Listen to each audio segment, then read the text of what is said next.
Alright guys, today I'm going to show you basically how to build Tripp, how to use her, what to use, what not to use, and why. This is just my opinion, maybe better builds out there, but I feel like this one is the best for her.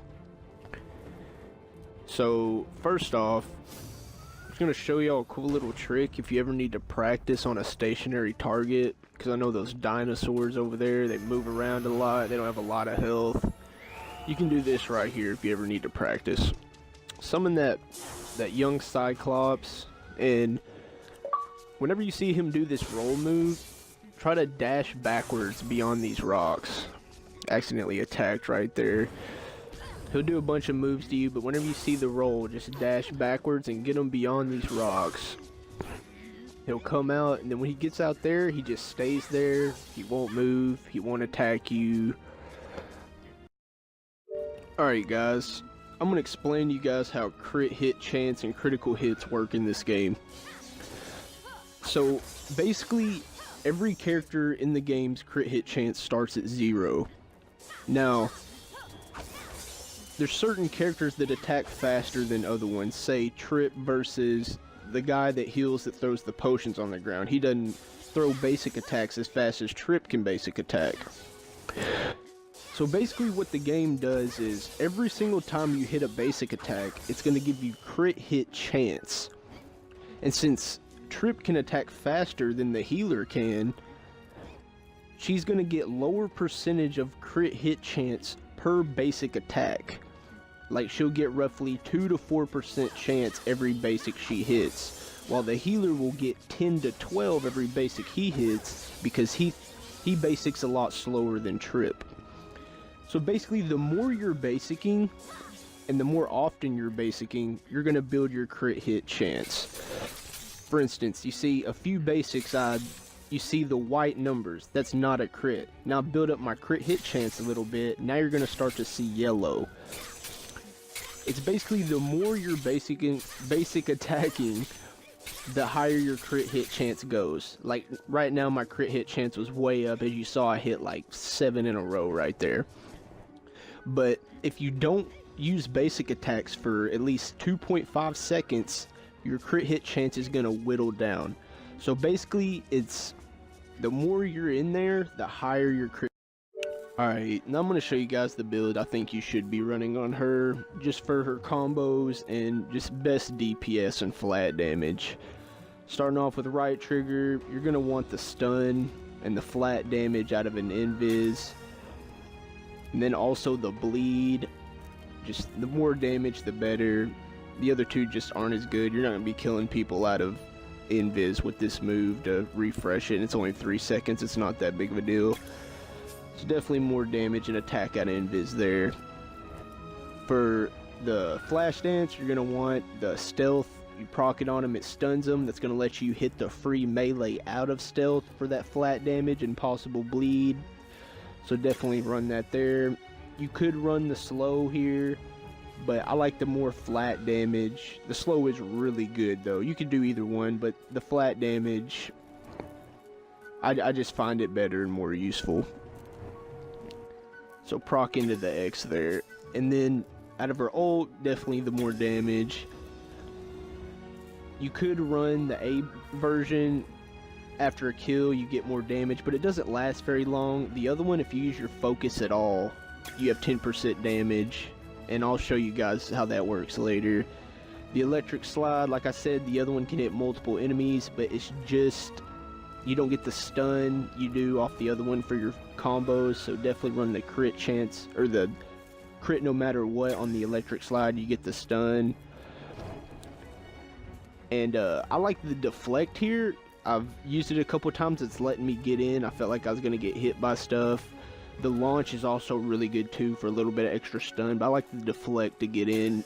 You could run either one, I'd run deflect though. And then the last one, like I said before earlier with the daggers, you don't want to have to throw a bunch of daggers and just be missing them going into downtime.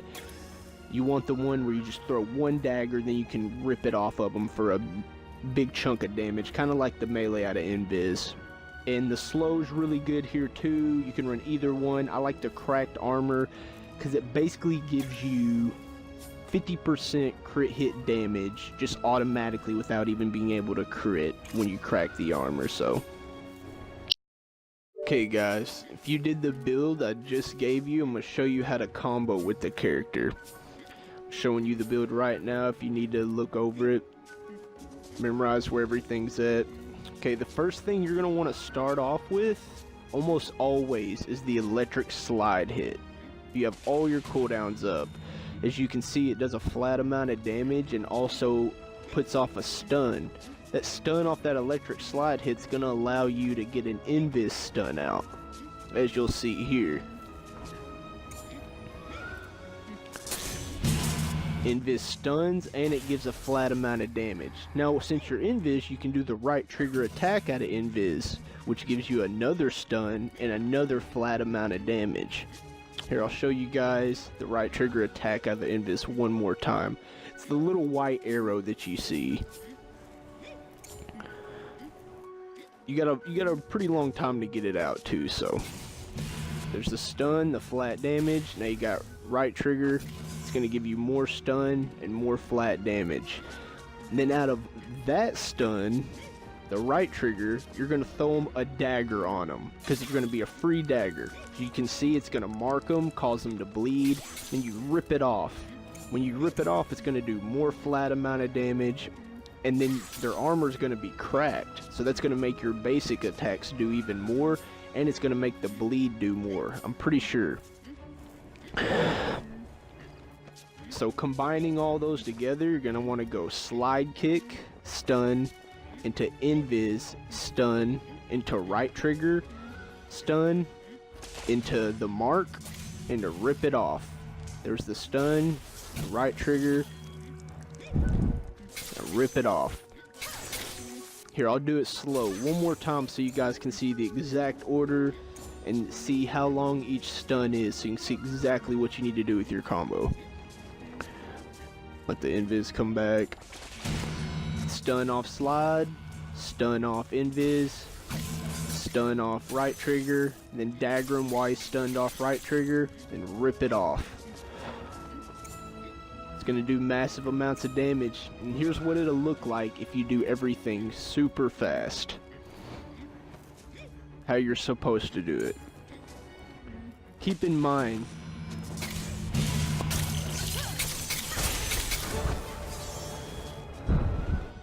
very good. Alright, as I was saying before, you need to keep in mind how the CC works in this game. It works for stuns, slows, etc. And I'm going to show you exactly how that stacks. I'm also going to show you a secondary build with her that has to do with their slows that's really good. So here, go ahead and put the invis as a slow instead of the extra damage. The electric slide you can keep the same. And for the dagger, mark, and rip off, make that one slow instead of cracked armor for more damage. This will help you lock them down with your basics for a lot longer, especially if you try to prolong each slow where they get maximum time on each other.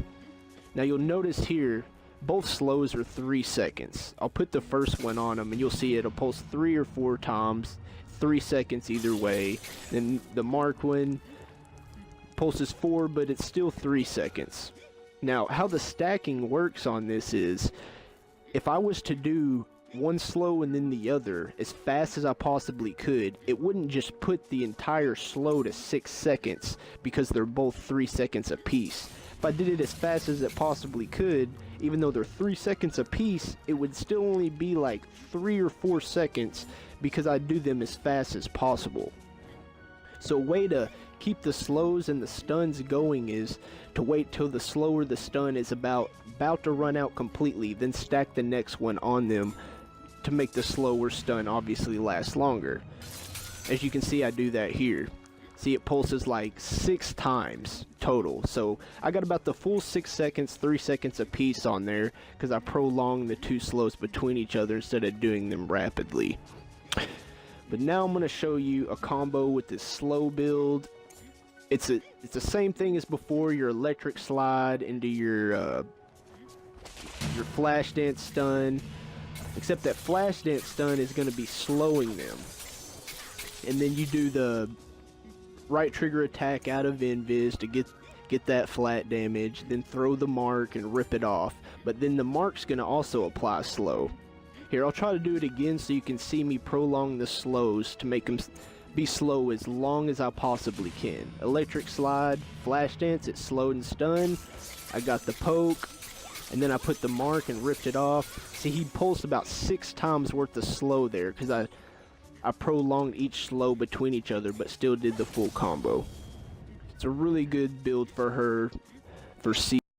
Guys, last thing I'm going to talk about is her focus attack and some decision making and reactions you're going to have in real game. Well, first off, her focus attack, as you can see there, if you just use it, you get a flat shield and damage bonus along with a normal damage bonus. You'll see here the shield comes up when I ult, and now her hands are glowing red. That means you got the damage bonus just by using the focus attack. So if you use that, try not to die because you're going to be slightly more tankier and hitting way harder.